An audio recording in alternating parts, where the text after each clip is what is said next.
Հրապարակը գրում է. Եվրոպական հանձնաժողովի նախագահ Ուրսուլա ֆոն դեր Լայենի Հայաստան սպասվելիք այսօրվա այցը մտահոգություններ է առաջացրել նաև իշխանական որոշ շրջանակներում։ Ամիսներ առաջ Եվրոպական ֆորումի անցկացմանն ու հատկապես Զելենսկու այցին հաջորդեցին ռուսական սանկցիաները, արտահանումների սահմանափակման տեսքով, ինչը կանխատեսել էին նաև ՔՊ թիմի որոշ սթափ անդամներ։ Այժմ նույն մարդիկ կանխատեսում են, որ եվրոպացի տիկնոջ այցից հետո Ռուսաստանի Դաշնությունը սանկցիաների երկրորդ խոշոր փաթեթն ասպարեզ կբերի։ Հուլիսի 1-ից 2-ը եվրոպական պատվիրակության այց է, որին կմասնակցի նաև Մարտակոսը, ուրույն աջակցության ժեստ կլինի Նիկոլ Փաշինյանին։ Խորհրդարանական ընտրություններից հետո եւ սահմանադրական դատարանի որոշման հրապարակումից առաջ, սակայն դրա հետևանքներն իր մաշկի վրա զգալու է ժողովուրդը, նախ եւ առաջ տնտեսվարողները։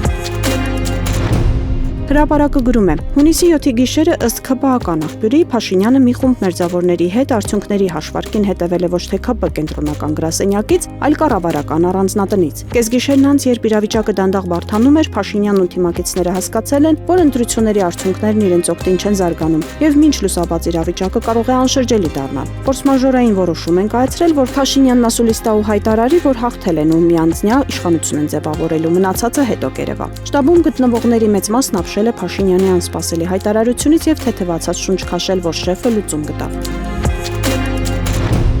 Ժողովրդի տեղեկություններով ազգային ժողովի աշխատակազմի ղեկավար գլխավոր քարտուղար Դավիթ Առաքելյանը օգոստոսի 2-ից կլքի իր պաշտոնը։ Ինչպես հայտնի է, ազգային ժողովի նախագահ Ալեն Սիմոնյանը ՔՊ կուսակցության վարչության անդամների կողմից չընտրվեց որպես նոր խորհրդարանի նախագահի թեկնածու։ Քանի որ Դավիթ Առաքելյանը Ալեն Սիմոնյանի թիմակիցն է, պետք է հեռանա զբաղեցրած դիրքից։ Թերթը նկատում է, որ պաշտոնյայի կենսագրության մասին որևէ տվյալ գտնել չի հաջողվել, քանի որ Դավիթ Առաքելյանի կենսագրությունը սկսվում է 2018 թվականից հետո։ Նա անգամ կրթություն ստացավ ազգային ժողովի աշխատակազմի ղեկավար դառնալուց հետո, համատեղելով բարձր պաշտոնը ուսանողի կարգավիճակի հետ։ Առաքելյանն այս պաշտոնին նշանակվել էր 2023 թվականի փետրվարի 3-ին Ալեն Սիմոնյանի որոշմամբ, իսկ մինչ այդ զբաղեցնում էր ազգային ժողովի նախագահի օգնականի պաշտոնը եւ բազմիցս հրապարակվել է, որ նրան ազգային ժողովում եւ այնտեղից դուրս ճանաչում են ձուկ մականունով։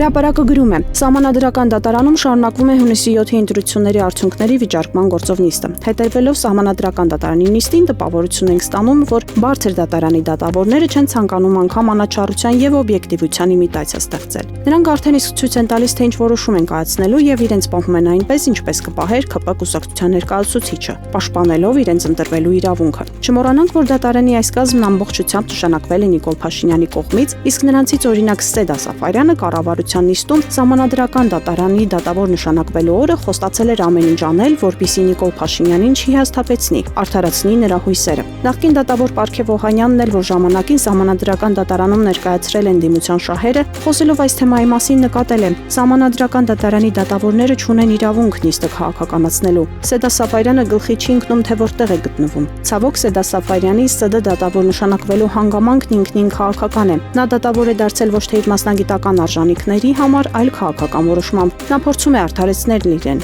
Նա ընդգծված հակակրանք ունի այսօրվա ընդդիմության նկատմամբ եւ դա չի էլ փորձում թաքցնել։ Փոխարենը համակրում է իշխանություններին եւ բացահայտի ցույց է դնում այս փաստը։ Բայց նա միակը չէ, շատերն են իր նման։ Այս տեսակը համարում է, որ պարտավոր է ընդգծված վարքով հավատարմության երդում տալ Նիկոլ Փաշինյանին։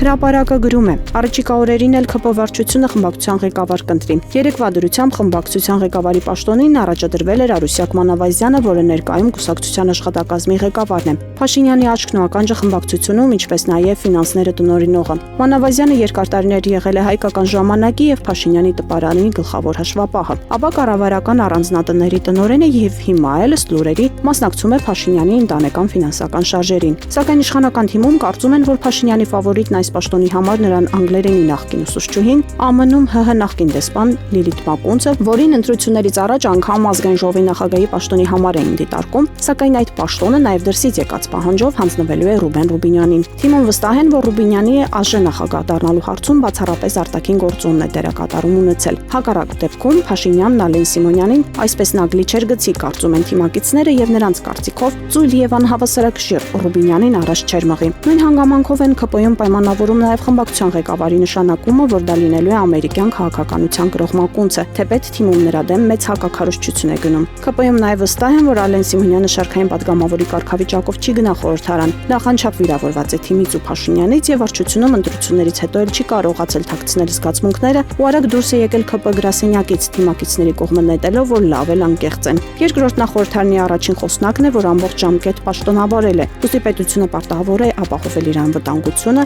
նախրան նաև դժվար թե գա նստի շարքային падգամավորի աթոռին, իսկ եթե գա, ապա դա կլինի միայն Փաշինյանի կոշտ պարտադրանքով ու ինչ որ խոստմամբ։ Իշխանական շրջանակներից ժողովրդի ստացած տեղեկությունների համաձայն ԿՊ խմբակցությունում ընդհանուր առմամբ դրական են գնահատում վերջին ներքին վերադասավորումները եւ վարչության ընտրությունների արդյունքները։ Սակայն ամենամեծ հետաքրքրությունը կենտրոնացած է հենց Ռուբեն Ռուբինյանի շուրջ ձևավորված կոնսենսուսի վրա։ Իշխանությունը կարծես փորձում է վերաձևավորել նաեւ խորհրդարանական պաշտպանական գիծը։ ԱԺ փոխնախագահների տեխնացուների Վահագն Ալեքսանյանի եւ Հայկ Կոնջորյանի ընտրությունը եւս բուռն քննարկվում է խմբակցությունում։ ԿՊ-ում նրանց դիտարկում են որպես այն գործիչների, որոնք պետք է ստանձնեն ընդդիմության հետ ամենասուր բախումների առաջնագիծը եւ դառնան իշխանության քաղաքական հակագրոհների հիմնական խոսնակները։ Դա է եղել նաեւ պատճառը, որ ԿՊ կանանց Ալխազ Ղազարյանին կամ Արուսյակ Ջուլհակյանին թիմը չի ընտրել։ Ավելի նշվում է, որ Ջուլհակյանին նորեն հանձնաժողովի նախագահ ընտրել թողիր գործնանի պատվով։ Այս ամենը թույլ է տալիս ենթադրել, որ խորհրդարանի ղեկավար կազմում սպասվող փոփոխությունները պարզապես կադրային վերադասավորումներ չեն լինելու։